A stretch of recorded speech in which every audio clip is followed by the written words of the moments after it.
Well, let us not have PCOS rule over us. There are a lot of things that we can do about it, such as being aware about what we eat, what we do, and what we say. And all of these things contribute to a healthier body. And the sooner we know it, the earlier we address these issues. And also talk to a healthcare professional. Get involved in different discussions and forums that talk about the condition and be positive that you would win over PCOS. And after all, it's just a syndrome. Not curable, but definitely treatable.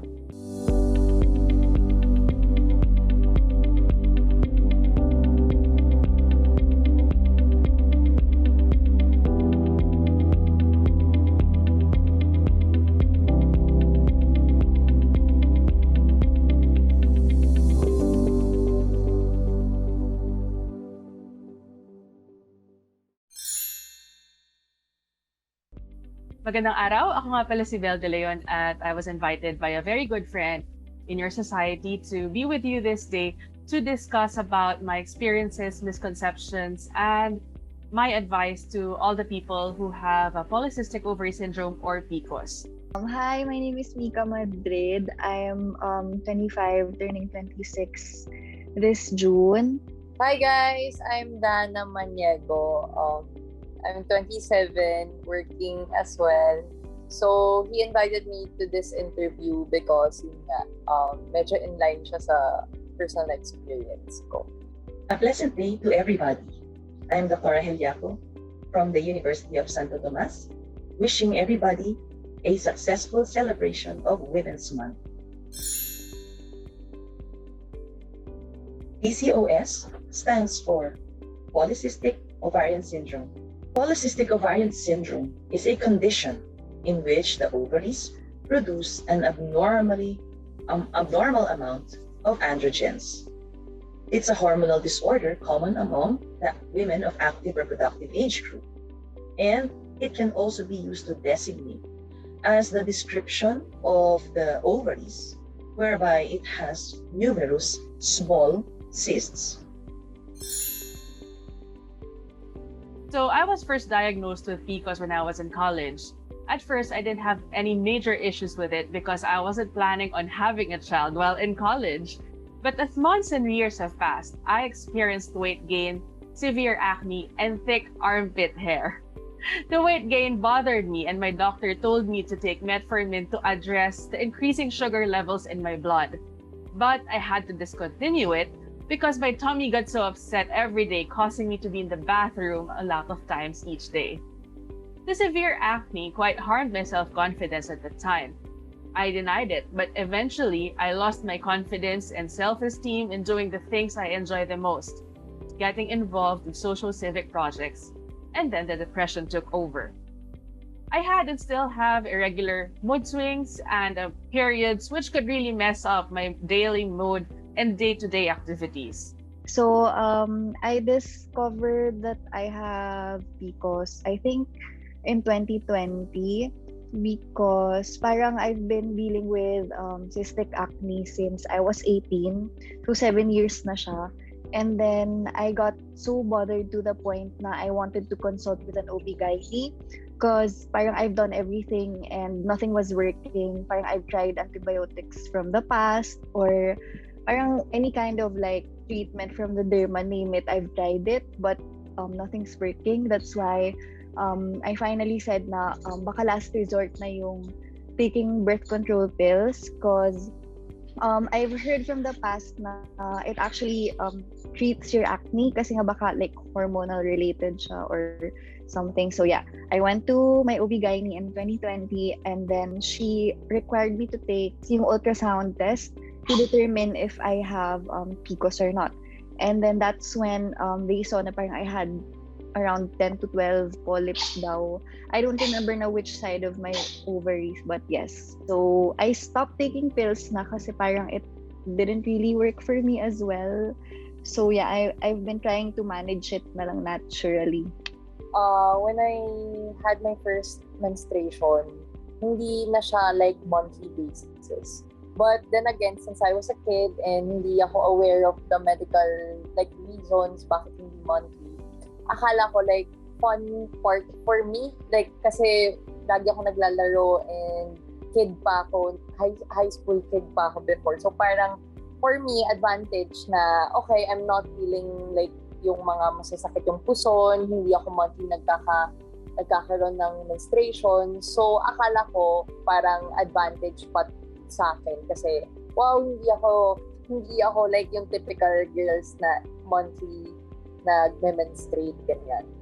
Pero nung way back, nung nag-start na ako mag-work, 2018, ganyan, parang medyo nagkaroon ako ng scare feeling nung naranasan ko na sunod-sunod 4 to 5 months na hindi ako nag-mens. Sabi ko, oh my gosh, wala. So, I consulted a doctor, OB. Then, siya yung nag-suggest na to take birth control pills.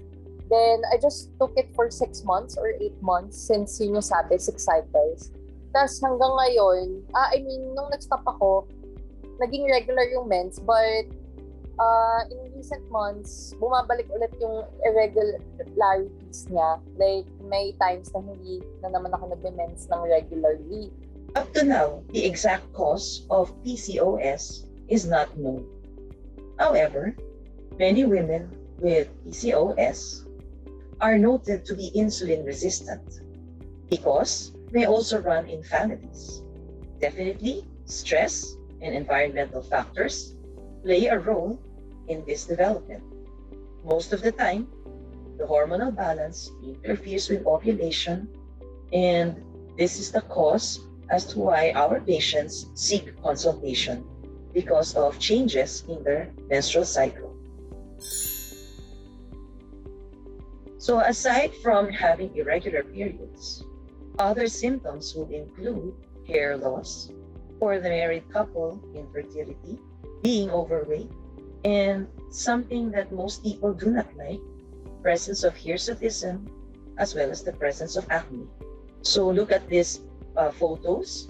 This is severe acne, hair loss. Some patients can also present with nail pattern baldness and hirsutism. So note that for females, the distribution of hair does not go up to the umbilicus. And noteworthy, hirsutism is almost equal to hydroandrogenism. Yes, there may be other tests that can be done, and foremost would be asking for an ultrasound in order to determine the size of the ovaries. Mind you though, there are some people with PCOS but with normal-sized ovaries. Presence of cysts, such as seen in this photo, will definitely tell us that there is the presence of PCO. The thickness of the endometrium can likewise help in the diagnosis. Blood tests may be performed, and these values are almost always elevated, like your high levels of androgens, increased level of blood glucose, and even increased levels of cholesterol and triglycerides.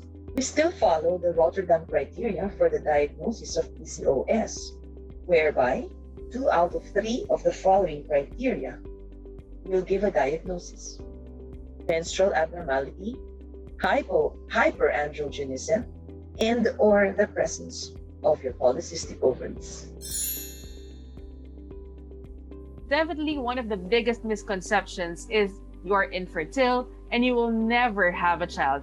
But trust me, I don't have a child yet, but most of my friends who got scared of this infertility following their diagnosis in high school are all mothers now.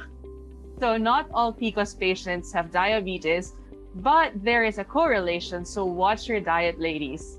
I know a lot of women in their 30s who have PCOS, who have been trying to conceive a baby for so long. Like, I know sabi nila, it's a challenge. Like, when you have PCOS, it's harder for you to conceive because parang mahina daw yung kapit ng baby or for other reasons. Pero, yun, parang sabi nila, like, possible naman. And, like, yun nga, I know some women na they have PCOS, pero may babies na sila. So, yeah. Hard but not impossible, I guess. Sa akin naman, I guess, case-to-case basis. Like what Mika is telling us, may possibility, but hindi siya imposible. siguro you just need a close consultation also with your doctor to know what's the best for para makapag-conceive. Kaya merong mga tinatawag na infertility doctors, yung mga like nag-specialize na OB for that. The first question set forth was, will I still conceive a baby? Definitely yes. First step is, of course, to undergo counseling. You have to see your doctor. Why? You have to look for other factors, other causes that might help or might add up to your infertility problem. After that, medications can be given. It may be in the form of oral medications or IV medications. And yes, if this fails, there are still other treatments. But this is what we call the artificial reproductive technology. Mind you though, the Catholic Church does not espouse ART as of the moment. Parang I have never heard of anyone mention something about PCOS being directly related to you craving for sex more. I don't think it's directly affected by it. Personal experience, normal pa din naman siya. I guess if you're, yun nga, parang more of sa conception part, if you're trying to conceive, it might affect your, parang yung frequency of you, parang having sex together with your husband, ganyan. Pero craving for it, or parang yung usual sexual activities, parang di naman siya directly affected. I agree with Mika. Like, sa tagal ko din and sa mga napagtanungan ko or based on sa mga articles and also the doctor, parang I haven't heard someone or like nabasa na parang it's directly related to yun nga, yung PCOS na mas nag-crave ka sa sex. Parang the crave part, parang hindi ko siya ma-associate with PCOS. The second question set forth, does being sexually active or constantly craving for sex associated with this disorder? Actually, it's the contrast. The opposite is true. Women with PCOS, especially if they have hirsutism and obesity, are actually less interested in sex. Well, there is a psychological factor to this, and that is why if you try to treat PCOS, then these women will feel a lot better. Ako kasi I'm not in any way related to like the medical field. So I'm not sure kung gaano ka similar or different yung cyst versus a polyp. Parang based on like what I hear and from other people's experiences, yung pag like cyst, like doctors take it out through surgery. Pero yung polyps parang hindi siya like kinahayaan lang siya.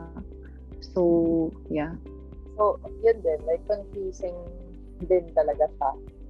Kahit ako may medical background ako, like, nako-confuse pa rin ako when it comes to like the difference between polyps and cysts. But, yeah, agree lang ako. The third misconception, is there a cyst in my ovary? Yes, definitely. That's why it's called polycystic ovary. So it's not just one, but there is 12 or more of these cysts in the follicles. But look at the measurement, 2 to 9 millimeters in diameter. So they are actually not very big. The other criteria is if there is an increased ovarian volume. So yes, there is a cyst, but this is not reason for surgical intervention. Sometimes when we hear the word cyst, it seems equated to surgery, but for this particular diagnosis, cysts in PCOS do not require surgery. Ako, yes. Like, alam ng friends ko yan. Very, parang selected parts of the body lang yung hairy. Like, for example, my legs. I make it a point na I shave my legs once a week. Kasi if I don't, like, it grows super fast talaga. Tsaka, ang kapal niya, syempre parang factor na rin yung pag-shave dun sa pagkapal ng strands because that's how it works daw. Pero, oo, like, I think symptom siya. Tsaka parang nabasa ko na rin before from previous articles na if there's a tendency nga na hairy yung other parts ng body mo, there's a big possibility na you have PCOS. Sometimes, merong weird hair growth sa certain parts ng body. Like, for example, sa thigh, like may hair na mag-grow out of nowhere. Like, it's not like the thin strand of hair. Like, thick talaga. So, parang sabi ko, it's weird na parang, pero super minsan lang naman siya mangyari. Pero yes, sometimes parang hair randomly grows in different parts of my body. Tapos parang underarms, hairy din siya. So parang I need to maintain it via laser, ganyan. So some girls, some of my friends, very fine yung hair, no issues. Pero ako personally, hairy talaga. So yes. In connection din kay Mika, so since kung siya hairy, siguro times 2 yung pagka-hairy ko. Like as in, buong face ko, like the little part ng strand ng hair, meron sa like pisngi ko. I have parang puyo pa sa chest ko. So talagang the hair, it grows sa lahat ng part ko. And I know for a fact na hormonal imbalance or PCOS itself, isa talaga sa symptoms or isa sa mga effect na talaga sa mga babae is like hirsutism or yun nga, increased hair growth. So, kung personal experience yung pagbabasihan, yeah, I agree na talagang connected yun sa PCOS. Hindi ako sure if it's related. Parang very ironic kasi even though hairy ako as a person, I also experienced like hair loss. So I'm not sure if it's stress related or PCOS related, pero I lose hair a lot. As in, 'di ba, parang sabi nila it's normal now. It's normal daw na you would lose like 100 strands every day. But for me it's more than that. Like I always clog my shower area because of my hair, and then yung floor ko parang if I don't sweep the floor for 3 days, napupuno siya ng hair. So, I'm not sure if it's related to that. Pero, yeah, hairy, pero grabe rin yung hair. So, ironic. Actually, same thing. So, thank you, Mika, na sinabi mo. Like, ako rin na-experience ko. So, napag-isip ako kung ano, like, na-experience ko din yung hair fall. So, I thought na baka lang super strong ng shampoo ko or yung conditioner, hindi siya okay. But, same as Mika, pag nag-shower ako daily, as in, makakagawa ka ng art sa CR sa sobrang dami ng hair strands ko din. So, it's very ironic and also, it's a question for us both kung connected siya talaga sa PCOS. May kinalaman ba ang pagiging hairy sa lahat ng body parts? Definitely, yes. The pathology behind PCOS is hyperandrogenism. And one of the manifestations of hyperandrogenism is actually hirsutism. Ito po yung sinasabi natin, ay, babae yan ah. Bakit ang daming buhok? Yung mga buhok niya parang buhok ng panglalaki. So that is secondary to hyperandrogenism. In terms of dieting, like, ever since I experienced the, hormonal imbalance since high school, parang kung ano yung figure ko right now, ganun pa rin siya before. Ang nagkaroon lang ako ng issue is with the birth control pills na parang I feel hungry most of the time pag talagang nung naka-pills ako. So, PCOS itself, wala naman siyang issue for me. Dun lang nag-pills ako, yun yung nagkaroon ako ng sa issue sa diet. I think the idea of dieting as a remedy to PCOS parang stems from the common conception na yung PCOS daw parang one symptom is weight gain, or parang people who tend to weigh heavier have PCOS, or parang karamihan daw ng may PCOS medyo yun nga on the heavier side. So I think that's where it comes from, like that idea. But yun nga, case to case basis siya, and I mean not all women who have PCOS parang way heavier compared to others. So parang kami ni Dana, we both have PCOS, pero like people would always say like ang payat yung dalawang pataba na kayo. So I don't think na dieting per se can help treat PCOS. Pero I think eating healthy is what can help you. Like in general, since related siya sa hormones, people would tell me, or nabasa ko rin na don't eat oily food, or bank on like green leafy vegetables, fruits, and other healthy food. Kasi yun nga, parang the more na, since parang pag may PCOS ka nga rin daw, yung oil plants mo, like, they tend to produce more oil. So kapag oily yung kinakain mo, nakakaano siya, nakaka-contribute. For example, if yung symptom mo is acne, dadami talaga siya. So yeah, not dieting but eating right. And managing your sleep patterns, I guess. Kasi I also noticed na pag nagpupuyat ako, parang doon ako naka-experience ng like breakouts na related din sa PCOS. So yes, I think eating right and sleeping right can help you manage it naturally if you're not gonna take pills. How will I manage my hormonal imbalance? As was mentioned, the mainstay will be diet and physical activity. But with regards to medications, it will depend on how much a problem is the PCOS.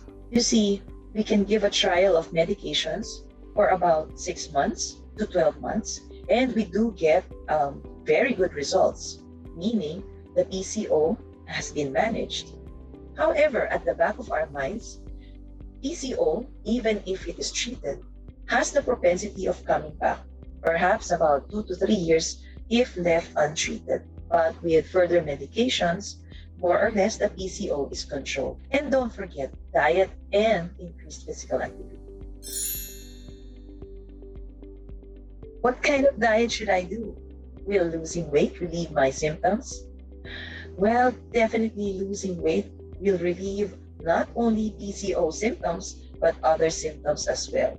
There are so many diets to choose from, but I think it is best to consult your family physician as to which diet is the best one for you. What is important is not to go on a crash diet. Why?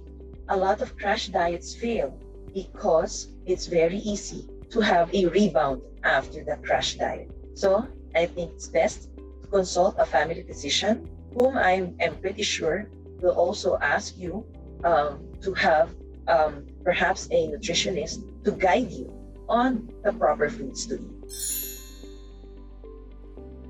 I think yung PCOS, like although it's a very common condition, it manifests differently for every person who experiences it. And for example, I have my tita who has PCOS. She has really great skin. She's not that hairy, not that chubby also, but she can conceive. For me naman, yun nga, acne problems, and then I'm on the hairy side, although I don't experience weight gain. So yeah, it differs from person to person. And I think yung own remedy mo na lang din yung makakapag-manage nun. Parang I remember my OB telling me na it's not something you can treat, it's just something that you can manage. So it's really up to you how you manage it. Kasi yun nga, parang what applies to you doesn't apply to someone else who experiences the same condition. Other people or other girls na nakaka-experience nito na hindi pa aware sa like, yun nga, yung medical experts or mga articles. Other people kasi they think na it's not normal pag may PCOS ka or irregular ka. I've experienced before na nagkakaroon ako ng yun nga, stereotyping na ay hindi ka magkakaanak or ay hindi ka normal, ganyan. But I'm proud naman na to say na ever since I experienced PCOS, kahit nung mga high school pa ako, until now, normal life pa rin naman yung nagagawa ko. It's siguro double lang the responsibility of how you manage it. But the activities of daily lives like na nagagawa pa rin naman namin na kaming mga may PCOS. Well, let us not have PCOS rule over us. There are a lot of things that we can do about it, such as being aware about what we eat, what we do, and what we say. And all of these things contribute to a healthier body. And the sooner we know it, the earlier we address these issues. And also talk to a healthcare professional. Get involved in different discussions and forums that talk about the condition and be positive that you would win over PCOS. And after all, it's just a syndrome. Not curable, but definitely treatable. So, I hope that this very short advocacy lecture will help you understand PCOS, will help you understand that it is treatable, will help you understand that a woman can have a normal lifestyle even if she has PCO, as long as it is treated, diagnosed early. So a lot of treatment modality options can be given to her.